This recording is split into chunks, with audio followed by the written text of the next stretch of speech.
Hello, podcast fam. I am thrilled to share some exciting news. My book, So Grow Lead, is officially live on Amazon. This book is more than just my story of starting a nonprofit and building a peanut butter factory in Malawi. So trust me, the ups and downs of that journey are worth the read. It's also packed with practical strategies to help nonprofit leaders like you tackle challenges with clarity, courage, and a whole lot of heart. If you've ever wondered how to turn your vision into reality, navigate the inevitable hurdles, and build something meaningful, whether in your organization or in your own life, this book is for you. I'd be so grateful for your support in spreading the word. Grab your copy of So Grow Lead in the show notes and on Amazon today. Let's keep sowing seeds of impact together.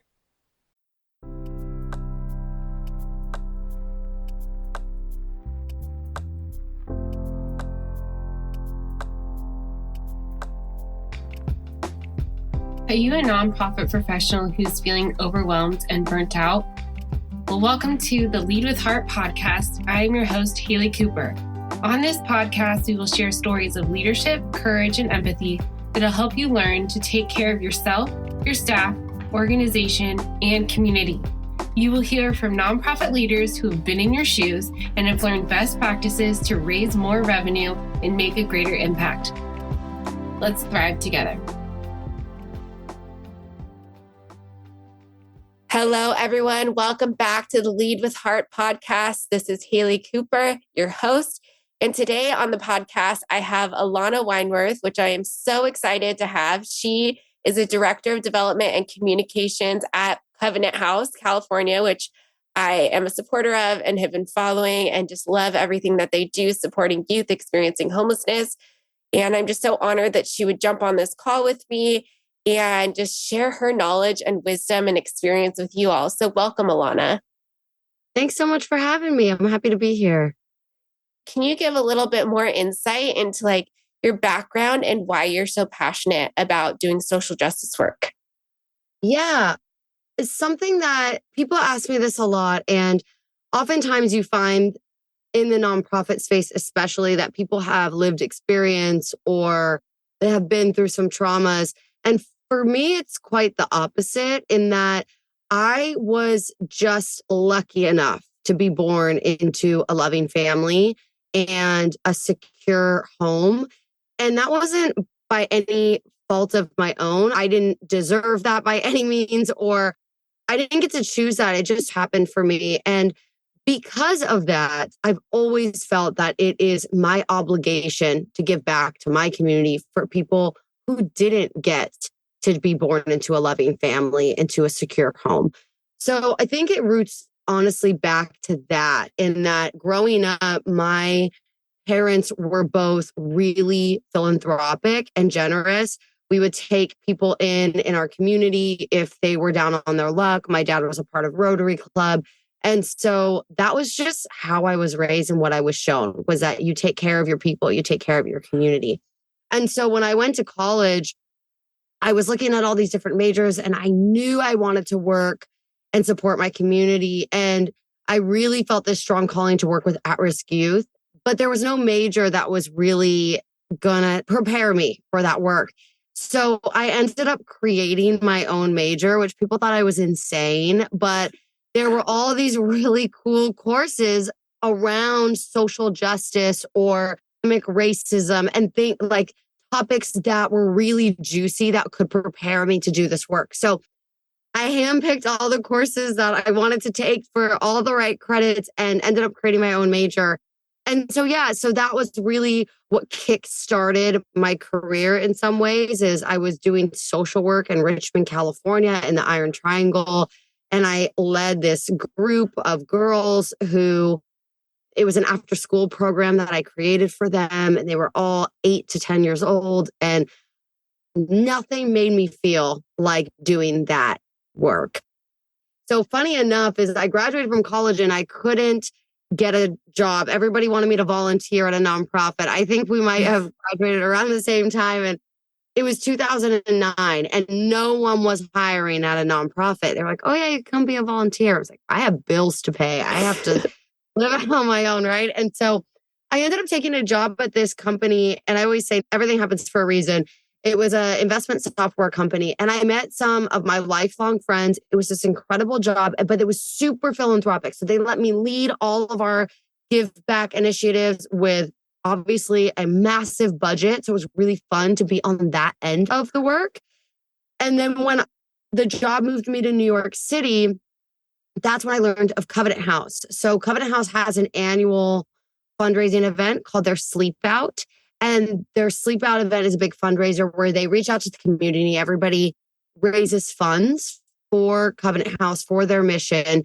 And then they go to the shelter on one night and you sleep outside to be in solidarity with homeless youth, to just get a small taste of what it feels like to not have housing and a warm bed for the night. And I did this event and I met the team and I met the young people there, and I just absolutely fell in love with their mission and their young people.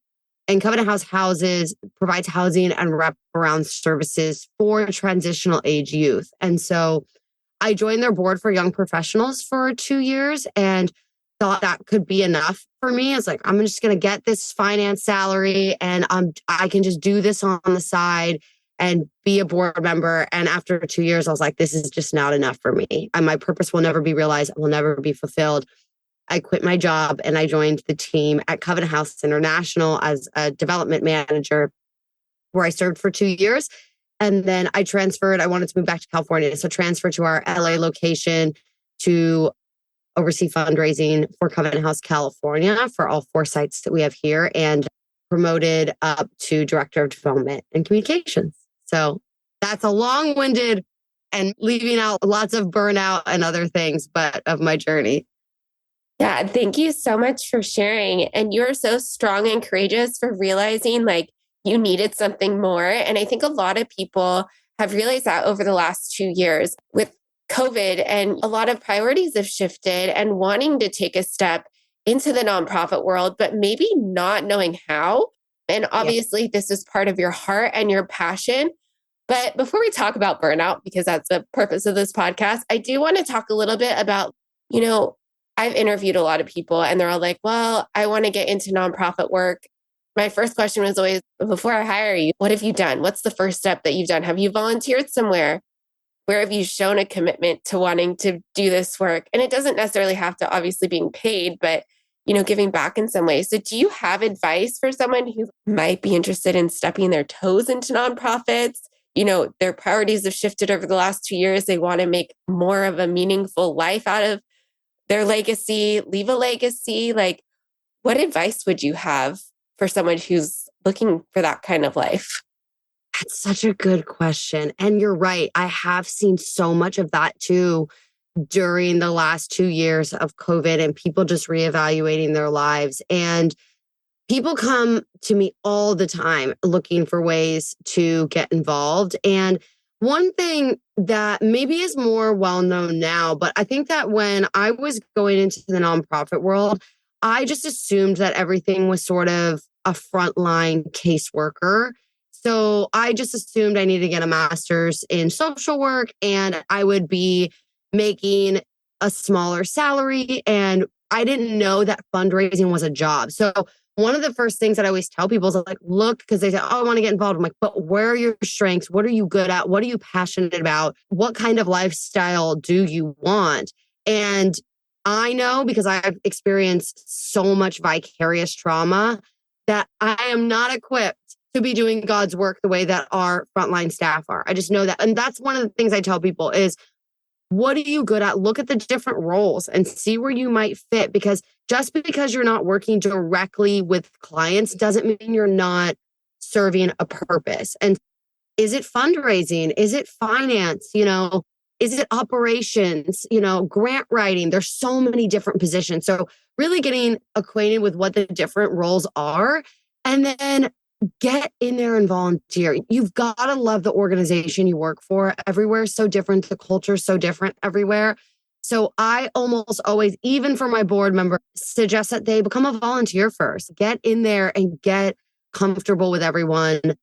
And then maybe you can graduate to a board. And then, from there, if that's something you're really interested in, finding the right home in terms of a position.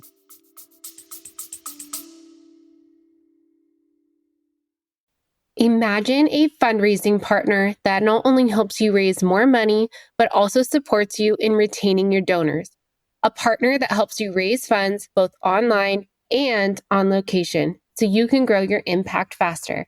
That's DonorBox, a comprehensive suite of tools, services, and resources that give fundraisers just like you a custom solution to tackle your unique challenges, helping you achieve the growth and sustainability your organization needs.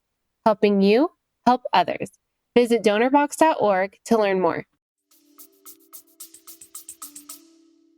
Yes, I love that advice. Thank you so much for sharing. And you talked a little bit about vicarious trauma, or you mentioned it. Can you explain a little bit more about what that is? I know a lot of frontline workers, like you said, have experienced that, especially as they're hearing stories of these deep, dark stories from their clients. And even as fundraisers, I have a personal experience of hearing a client story and then telling my husband we're going to become foster parents and adopt a child. So there's action that way, which is for another conversation. But can you talk a little bit about what vicarious trauma is and like how that can impact you personally? Because I don't think a lot of people realize that they're experiencing it or that they're not alone, I should say. Yeah, absolutely. I wish I had known more about it when I started my work. So vicarious trauma is basically like taking on the symptoms of PTSD without the trauma being yours. So, for instance, if you are around a population that has deep, big T trauma, which is rape, abuse, being unhoused, so bigger things, being around it so much, you start to take on as if you like PTSD symptoms. So, for me, what that looked like, our young people have experienced the worst things that I had never, ever experienced or imagined.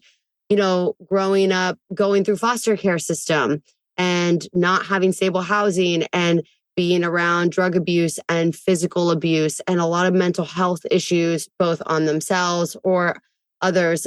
And oftentimes that manifests in our clients as, you know, with them using or overdosing or committing suicide. And being in development, we work in the shelter. So we are connected at all times. Young people pass my office all day long. And I just started to take it on and I was depressed and I couldn't talk to anybody about it because no one talks about it. So you don't know, like it feels silly to be sad about other people's stuff, even though you haven't gone through it. And I was just experiencing so much like heartache and depression. And I was siloing myself because I didn't know how to express it. And I didn't think anybody would understand. It's hard to understand this work unless you go through it or you're really connected to it and you're in it. So yeah, I ended up having to get and that really shifted when I moved to California and joined the Covenant House California team. That's when I created the Give a Damn community, which I'll talk about. And I got certified as a yoga instructor. And then most recently got certified as a life coach. And all of those things are to support me and being better for my work and for these young people. Yeah, thank you so much for sharing your own personal experience. And that's, one of the reasons why I created this podcast is because when you're experiencing that trauma or you're experiencing burnout, you feel alone. You feel like you're the only one experiencing it, like you said, and you don't know what to do. And so maybe by sharing, and I thank you so much for being so vulnerable and open, that other people feel less alone and they feel like, oh, this is okay to be feeling this way. Maybe I can seek help. So before we dive into the Give a Damn community, which I love following along with, can you talk a little bit about if someone is listening to this and they're like, oh, that's a symptom that I'm feeling like, and I didn't know that's what it was. Like, what are some strategies first strategy that they could do to reach out and get help? Yeah, I think that the first thing is just to acknowledge it.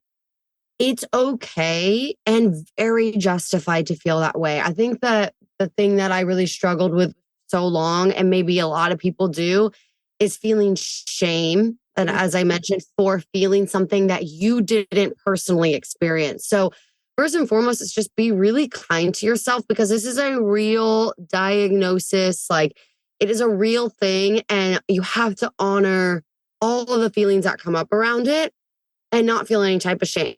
And second is consulting a therapist or, yeah, I think a therapist, and you can work with a life coach too, but just getting real help around it.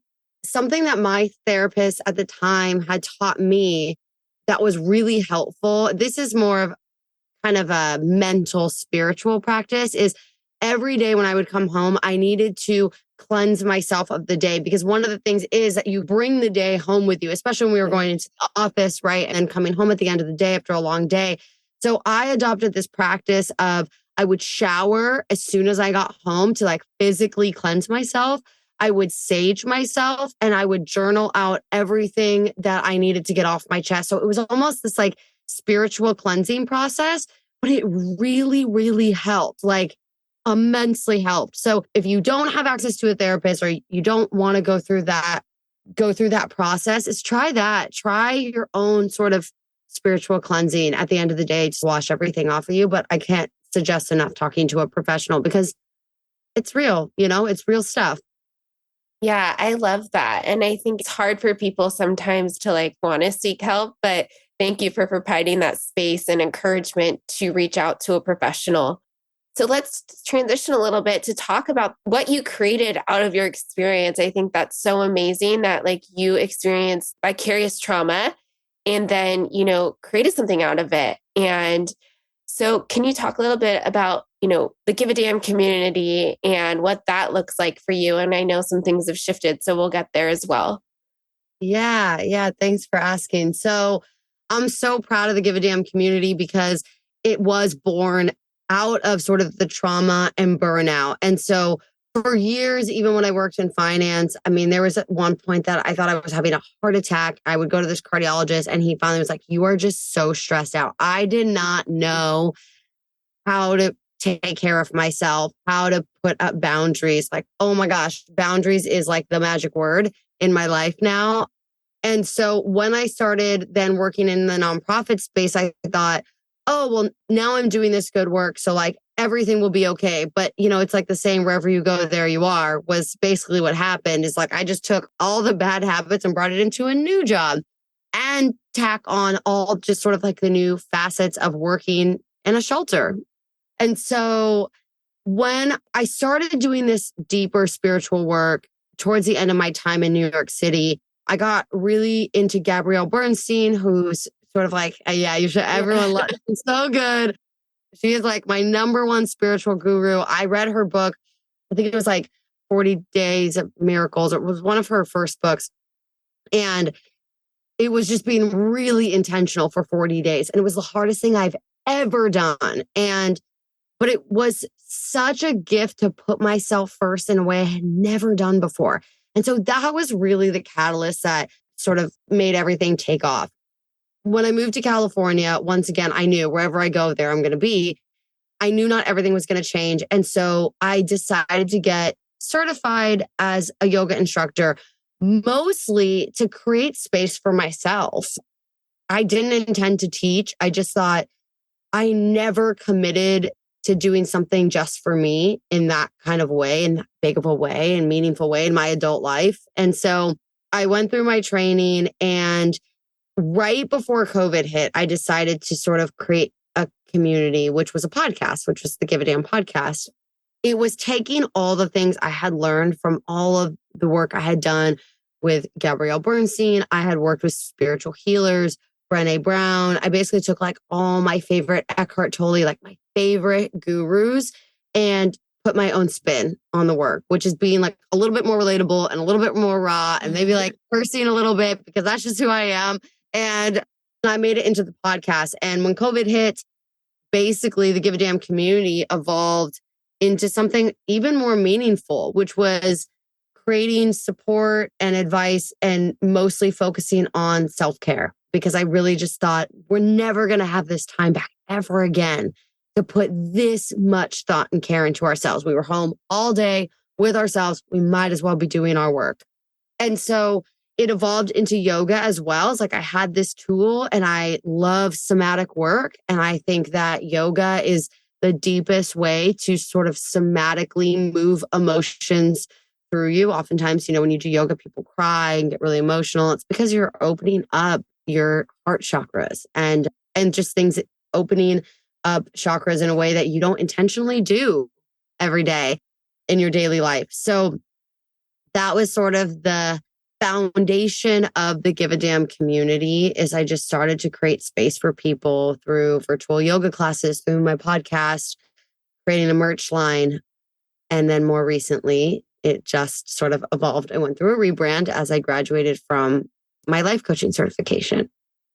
Well, congratulations on that and all the work that you've done over the last 2 years. And I mean, your whole career, obviously. And before that, I want to talk a little bit about, before we dive into what this new chapter looks like for you, a little bit about what you said of like self-care and filling yourself up. Because I think a lot of, like, I've worked in nonprofits, especially with case managers who are driving their clients to doctor's meetings. But when I asked them the last time they've gone to a doctor's meetings, it's been years. Like they haven't been to an appointment because they're so scared of taking that time off for themselves. Because in this work, a lot of people, if you don't spend a night out on the streets rescuing kids, that's a night that kid could be subjected to human trafficking. I know with foster care youth, it's within 48 hours is the average that they will be picked up by a sex trafficker.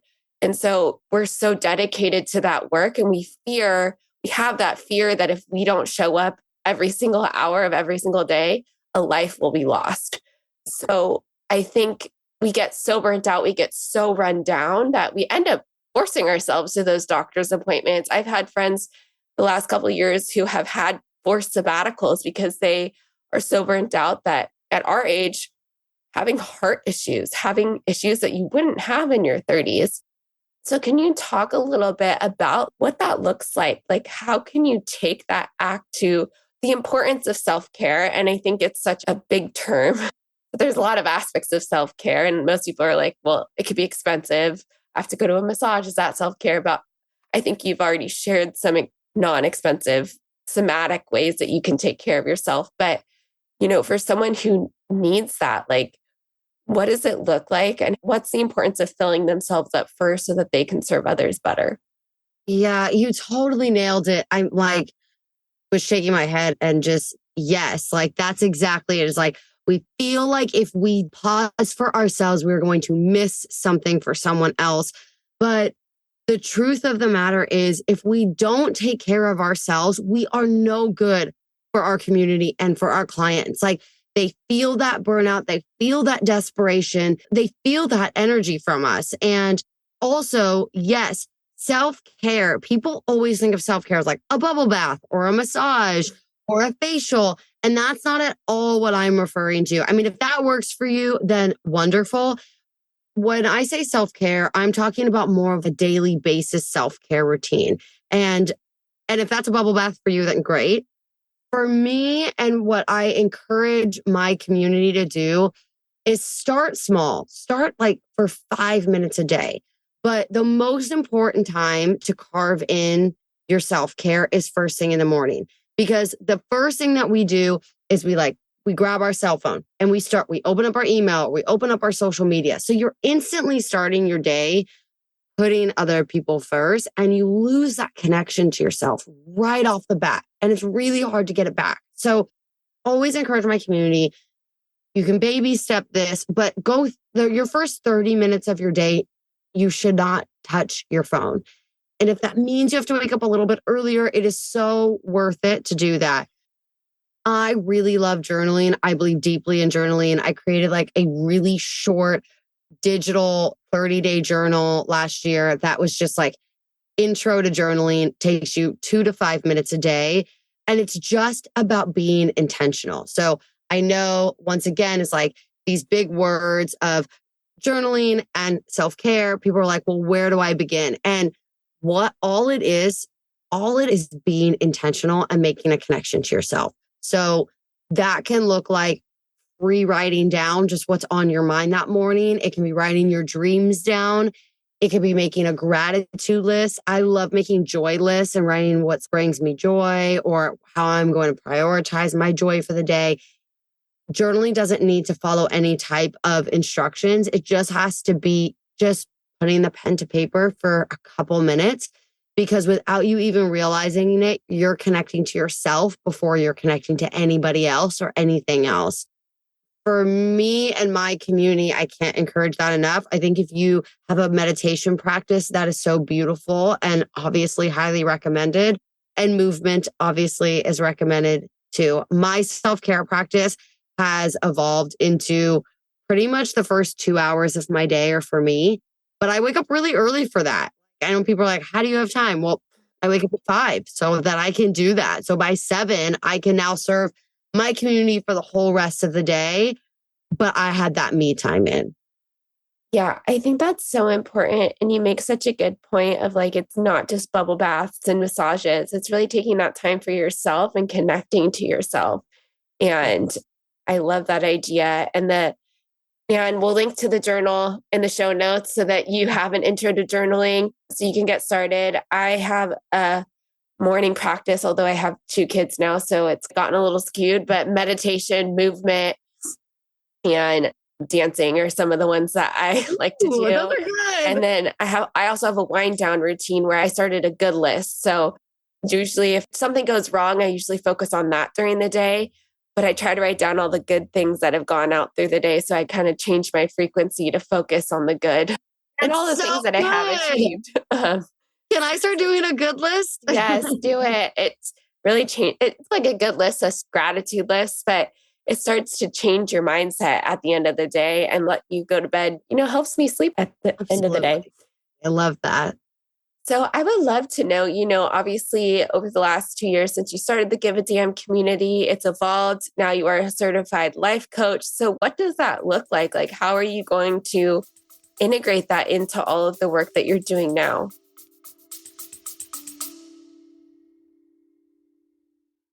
Hey there, podcast family. If you're like me and deeply committed to improving your leadership skills and fostering better connections with your team, I've got something truly amazing to share with you. I'm proud to introduce the EMC Masterclass, something I talk about often as a certified trainer. It's an incredible program developed by the renowned Dr. Lola Gershfeld, an organizational psychologist and corporate emotional connection expert. You might remember her from a podcast episode where she shared invaluable insights into the world of emotional connection.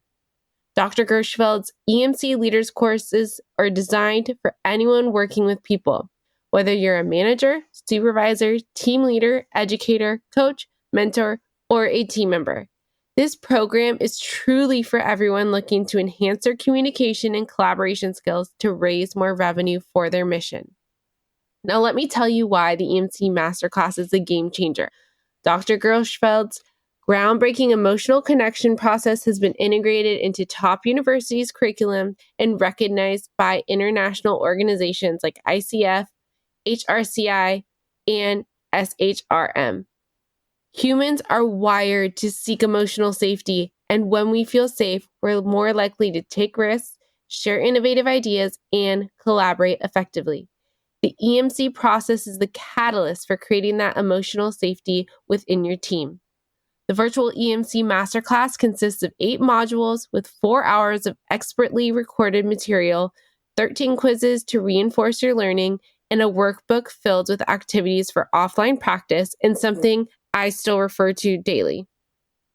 Ready to become an emotional connection master? Dr. Gershfeld is offering an exclusive detail for our podcast listeners. Use the code LEADWITHHEART to enjoy a generous 10% discount on the EMC Masterclass. Head over to emcleaders.com and enroll in the EMC Masterclass today. Yeah, so I am right now in the depths of a total brand refresh and a website refresh. I have a website designer working on it right now.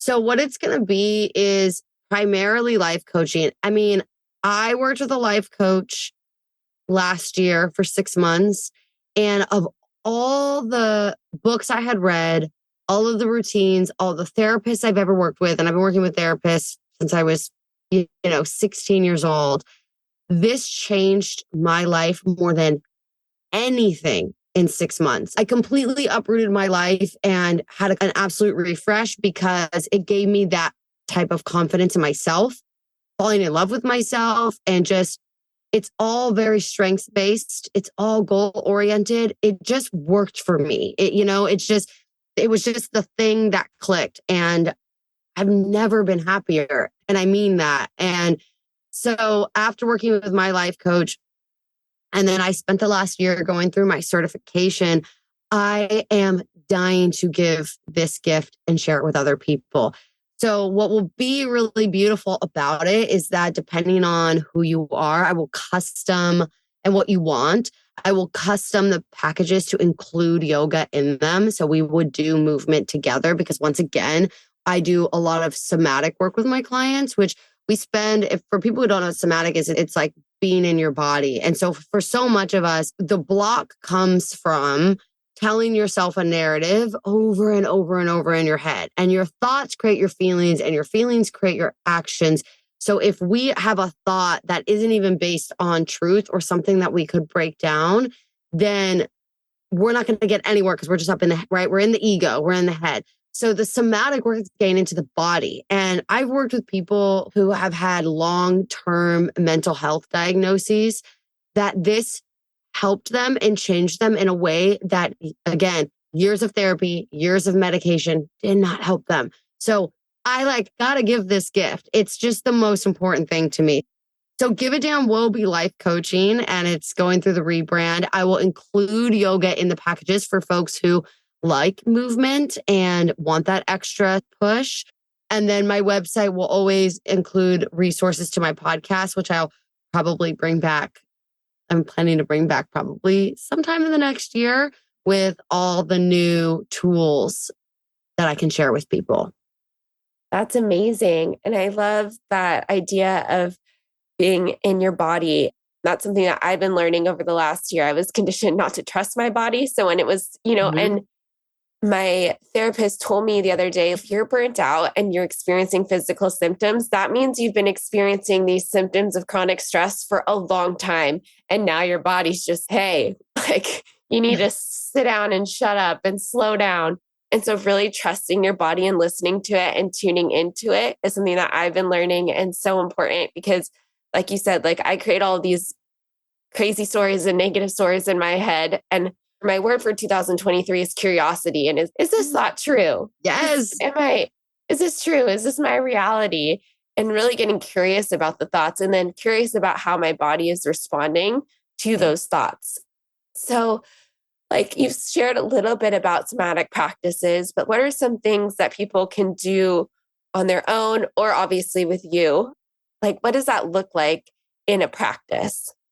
Yeah. So the thing about also the coaching that I do is we work on all levels. So somatic is one of them, but it's also emotional, mental, behavioral, and unconscious because oftentimes the blocks live on all different levels. So it's one thing to move an emotion through your body, but then we need to question the thought, right? We got to get to the root of it. So we got to get into the mental and really break that down. And something we're so synergized because you saying curiosity is your word that's really the basis of this work is the one thing I could tell people that they could do on their own that I cannot stress enough is just meet yourself with curiosity and love and compassion versus being hard on yourself for how you feel or experiencing burnout or having a thought or having a bad day.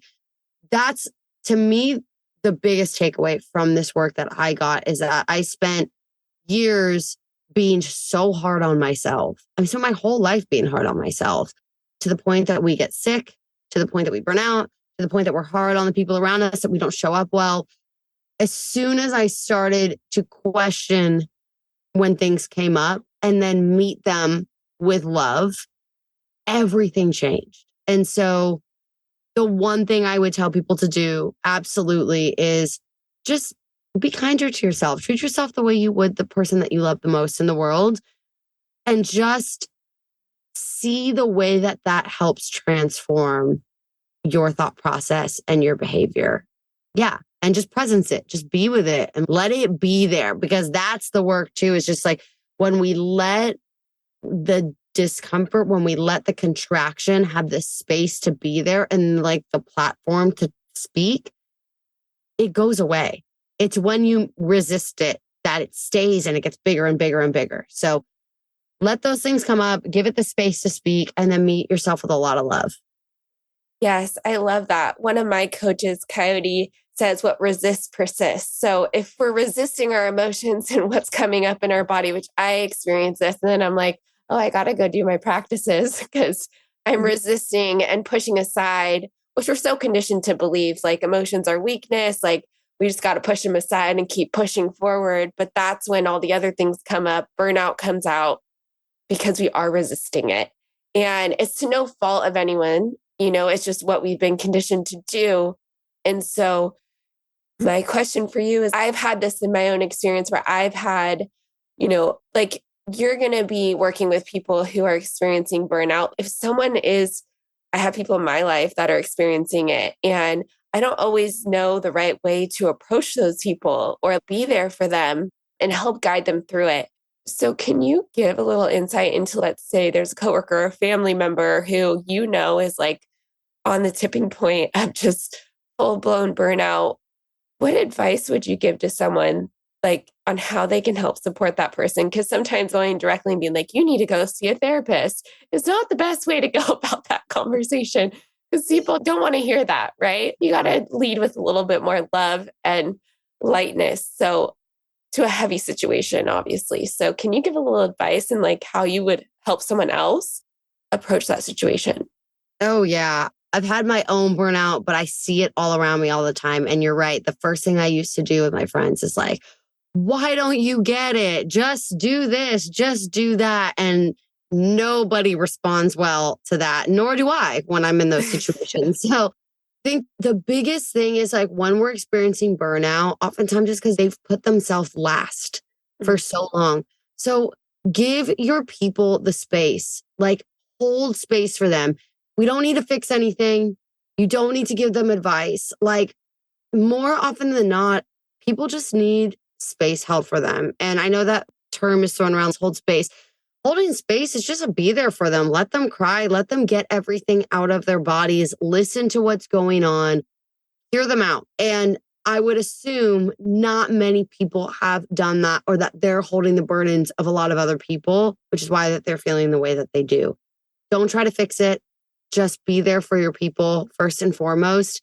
And then give them the advice that I mentioned is just baby steps, like help them create routines if they want help with that. And just remind them to meet themselves with love and compassion, because burnout is just us being super hard on ourselves too. If there's only one piece of advice that you do give them after you hold space, it's reminding them to meet themselves with love and just trying it on. Just try it and seeing how that fits. And I'm pretty sure that if they do that, they will start making time. You see how good that feels when you experience that for the first time, of prioritizing yourself and meeting yourself with a lot of love. Pretty addicting to want to fall in love with yourself. And usually from there, working with somebody like a coach or a therapist is usually the next step. So yeah, just hold space for your people. Yes, I love that. And earlier you said, you've learned self-love. Obviously, it's an ever-evolving process of continuing to love yourself day in and day out. You also said, which I love, is that you are happy. So what is something that is making you happy right now? Oh man, I'm so happy because I have been doing my work. Yes, I put lots of people, I prioritize people all day long. I'm a coach, I'm a yoga teacher, I'm in the nonprofit space. Like my whole identity is service, but more than ever in the last year, like I did my work. In this certification process, and just, I have been coached. I have met with people. I've reached out when I needed support. I've held boundaries for myself. Like I will say no. I am happy to spend a night alone with my dog versus going and doing something and holding those boundaries and listening when I need it. So I think what makes me so happy is that I've established a real relationship with myself by doing this work consistently. And I've chosen a life in alignment. Like I always was a people pleaser. And now when I started my program, I was living in a different place. I was in a relationship I wasn't happy in, and I wasn't living in alignment. And once you do your work and you really fall in love with yourself, like you can't settle for less. So I live in a beautiful place that I wanted to be. I support myself. I have a wonderful new partner who hears and sees me so well. And I take a lot of time for myself. Like I really do. And I love that. The relationship with myself is more important than any relationship in my life. And I think that for someone like me, who I love and I love my people, I never, ever, ever thought I would say that. And it makes me emotional to even think about because that's really been my work for so long. So for 2023, I'm just excited to keep doing that and to really lean into this coaching space and show up really well and let it also serve my community at Covenant House and my work there and the people around me. Yes, I am so happy for you. I am celebrating you. And I'm so excited to continue to follow along with your journey into 2023 and beyond. So, with that note, where can people follow along? Where can people learn about you? Obviously, we'll link to it all in the show notes.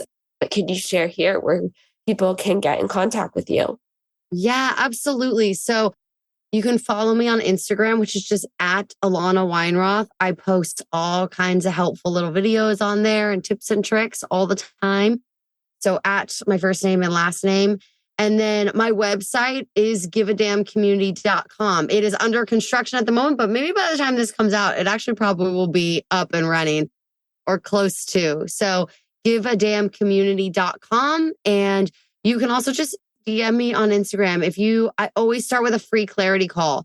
So if you're interested, if you're curious, if you're just playing around with the idea of working with someone to really do the work, you could just message me on Instagram or you could go to my website and book right through there. So I would love to hear from you and just share this with you, even if it's one time. Well, thank you so much, Alana. I wish that we could continue this conversation and we might have to because I feel like I could just talk to you for hours about this. But thank you so much for sharing your wisdom and being vulnerable and open about your own experience. And I just appreciate you. Thank you so much. Thank you for having me. I appreciate you too. And thank you for having me on. Thanks for letting me do this. If you have valued these stories or learned something from what you've heard, please share this podcast episode or follow me on LinkedIn. Thank you so much for your support, and together we can build a better community and world.